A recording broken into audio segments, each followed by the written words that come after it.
아침 9시 12분. 도시가 한순간에 폐허가 됐다. 엄청난 충격음이 도시를 울렸다. 아무런 경고도 대피도 하지 못했다. 아무런 예고가 없었다. 항구에서 거대한 폭발이 일어났다. 581명이 사망하고 5,000명이 부상을 입었다. 그 원인은 비료였다. 이곳은 1947년 텍사스 시티. 텍사스 시티는 당시엔 작은 항구 도시였다. 주로 항구 물류, 정유 및 석유 제품 처리, 화학 및 비료 산업이 결합된 산업 중심지였다. 도시 구조는 산업과 생활의 벽이 존재하지 않았다. 항구 옆에 산업시설이 건설됐다. 산업시설 옆에 주거지가 생겨났다. 주거지 옆에 학교가 지어지고 병원이 생겨났다. 주거지엔 아파트가 세워졌으며 화학물질이 일상적으로 보였다. 모든 것이 서로 가깝게 얽힌 구조였다. 텍사스 시티 항구에 두 배가 입항한다. 각각 그랜드 캠프호와 하이 플라이어호다.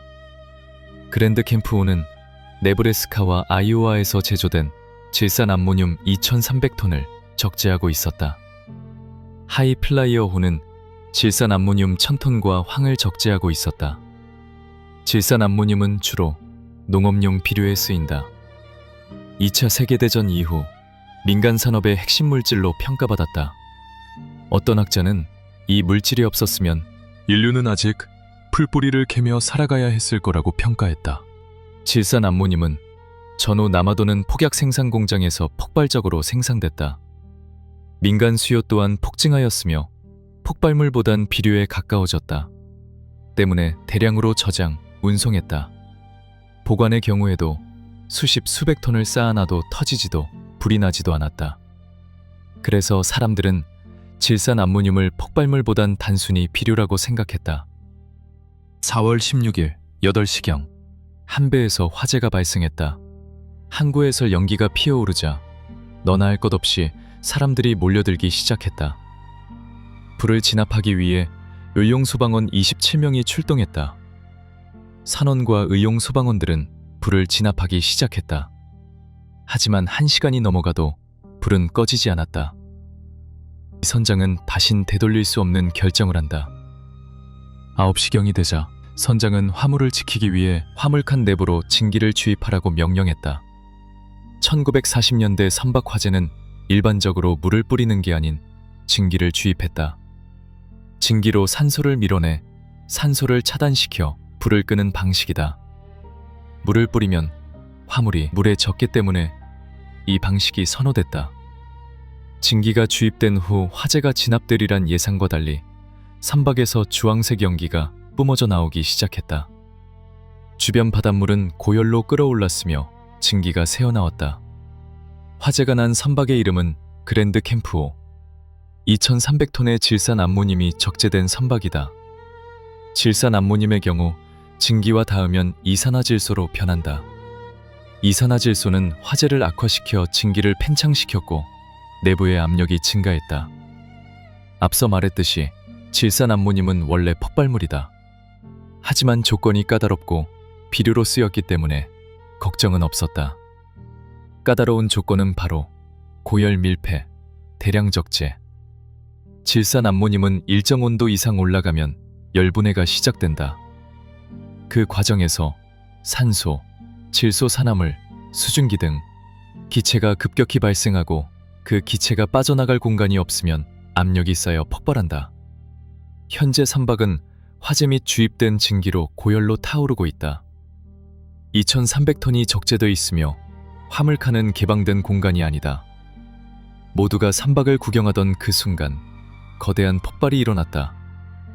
갑자기 한순간에 일어난 폭발은 약 2,100톤의 TNT와 맞먹는 규모였다. 이는 당시 미국이 일본에 투하한 원자폭탄의 약 10분의 1의 세기였다. 그랜드 캠프호의 2톤짜리 닻은 2.5km 밖까지 날아갔다. 인근 두 대의 비행기는 충격파로 인해 추락했다. 50km 밖의 휴스턴 건물들의 창문이 부서졌다. 250km 밖 오스틴 인근에서 충격음 및 진동이 보고됐다. 루이지애나 일부 지역에선 정체불명의 폭음을 신고했다. 유사한 사고인 베이루트 사고와 비교시 약 2배의 폭발력이다. 폭발로 천여 개의 건물이 무너져 내리고 의용소방대 대원들은 한 명을 제외한 나머지 인원이 선원들과 함께 즉사했다. 화재는 선박에서 항구 전체로 옮겨갔다. 석유 저장 탱크 및 화학 저장소에 불이 옮겨 붙었다. 도시는 혼란에 빠졌다. 전화 및 전력망이 파손으로 외부 교신이 불가능했다. 도심 곳곳에서 2차 화재가 다발적으로 발생했다. 이로 인해 외부 구조대의 투입이 지연됐으며 생존자 구조보다 화재 확산 차단이 최우선시됐다. 하지만 불길은 잡힐 기미가 보이지 않았고 항구 내부는 아직도 위험물들이 도사리고 있었다. 그중 하나인 같이 입항한 하이플라이어호는 약 16시간이 지나도록 항구에서 불타고 있었다. 다음 날 새벽이 됐다. 아직 항구의 화재는 잡히지 않았다. 도시는 임시대피소를 운영했으며 병원은 이미 부상자로 가득 찼다. 사망자 수는 집계할 수도 없었으며 도시 기능이 마비됐다. 그러던 순간 하이플라이어호가 폭발했다. 질산 암모늄 1000톤과 황이 16시간을 버틴 끝에 폭발했다. 순식간에 항구는 재폭발로 야간에 잠부를 정리하던 인력과 경비, 감시 인원, 항구 인근 잔류 인원이 직사했다. 항구 주변 화학 저장소 및 석유 저장소는 다시 불타기 시작했다. 항구는 또다시 붕괴했으며 주변 선박은 완전히 침몰하고 전소됐다. 화재 진압이 끝나가던 구역은 다시 불길이 집어삼켰다. 이로 인해 구조 및 수습 작업은 중단됐으며 접근이 제한됐다. 도시 내 임시대피소의 인원들은 다시 도시를 떠나 다른 곳으로 이동했다. 최종적으로 약 580명이 사망하고 5천여 명이 부상을 입었다. 1947년 기준 1억 달러의 재산 피해를 남겼으며 이는 현재 가치로 수십억 달러의 규모다. 텍사스 시티의 산업은 기능 자체가 마비됐다. 도시의 3분의 1이 파괴됐다. 결국 미국 역사상 최대 규모의 집단 소송이 발생했으며 연방정부가 개입하여 장기 소송으로 이어졌다. 이는 미국의 산업 안전 및 위험물 취급 규정에 대해 전면 재검토의 계기가 됐다. 당시 질산 암모늄에 대한 인식은 필요였으며 위험물에 대한 법도 인식도 뚜렷하게 없었다.